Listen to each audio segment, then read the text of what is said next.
Vadakkanchery life mission കേസിൽ നിർമ്മിച്ച കെട്ടിടത്തിന്റെ സ്ഥിരത സംബന്ധിച്ച് പാലക്കാട് IIT പഠനം നടത്തുന്നുവെന്ന് സർക്കാർ ഹൈക്കോടതിയിൽ.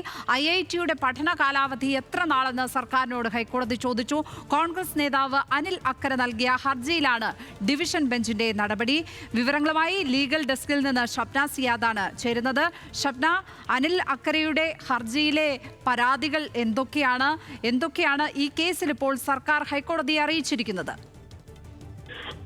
ലക്ഷ്മി, വടക്കാഞ്ചേരിയിലെ ലൈഫ് മിഷൻ ഫ്ളാറ്റുകളുടെ നിർമ്മാണം സമയബന്ധിതമായി പൂർത്തിയാക്കണം എന്നാവശ്യപ്പെട്ടാണ് കോൺഗ്രസ് നേതാവ് അനിലക്കര ഹൈക്കോടതിയെ സമീപിച്ചിരുന്നത്. നേരത്തെ മുൻപ് നൽകിയ ഹർജിയാണ് കോടതിയുടെ പരിഗണനയിലുള്ളത്.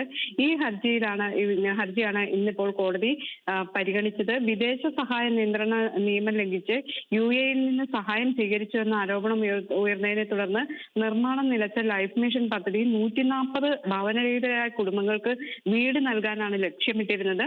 ഈ പദ്ധതി സമയബന്ധിതമായി പൂർത്തീകരിക്കണം എന്നതാണ് അനിലക്കര ഉന്നയിച്ചിട്ടുള്ള ആവശ്യം. ഈ ഹർജിയാണ് കോടതി ഇപ്പോൾ ഇന്ന് പരിഗണിച്ച് നിർമ്മിച്ച കെട്ടിടത്തിന്റെ സ്ഥിരത സംബന്ധിച്ച് പഠനം നടത്തുന്നതിൽ വ്യക്തത വരുത്തണം എന്ന് ആവശ്യപ്പെട്ടിട്ടുള്ളത്. ഇതിൽ പഠനം നടത്തിയാണ് സംസ്ഥാന സർക്കാർ ഇപ്പോൾ ഹൈക്കോടതിയെ അറിയിച്ചിരുന്നു. പാലക്കാട് IIT ആണ് ഇതിൽ പഠനം നടത്തുന്നത്. എത്ര നാൾ കൊണ്ട് റിപ്പോർട്ട് നൽകാനാകും എന്നതായിരുന്നു കോടതിയുടെ ചോദ്യം. ഇക്കാര്യത്തിൽ ഇന്ന് തന്നെ വ്യക്തത വരുത്താനാണ് കോടതി ആവശ്യപ്പെട്ടിട്ടുള്ളത്. തുടർന്ന് ഉച്ചയ്ക്ക് ശേഷം ഈ ഹർജി വീണ്ടും പരിഗണിക്കുന്നുണ്ട്. അപ്പോൾ ഈ പാലക്കാട് IIT നടത്തുന്ന പഠനത്തിന്റെ റിപ്പോർട്ട് എന്ന് നൽകും എന്ന് സർക്കാർ അറിയിക്കണം എന്നാണ് കോടതി നിർദ്ദേശിച്ചിട്ടുള്ളത്. ലീഗൽ ഡെസ്കിൽ നിന്ന് ഷബ്ന സിയാദ്.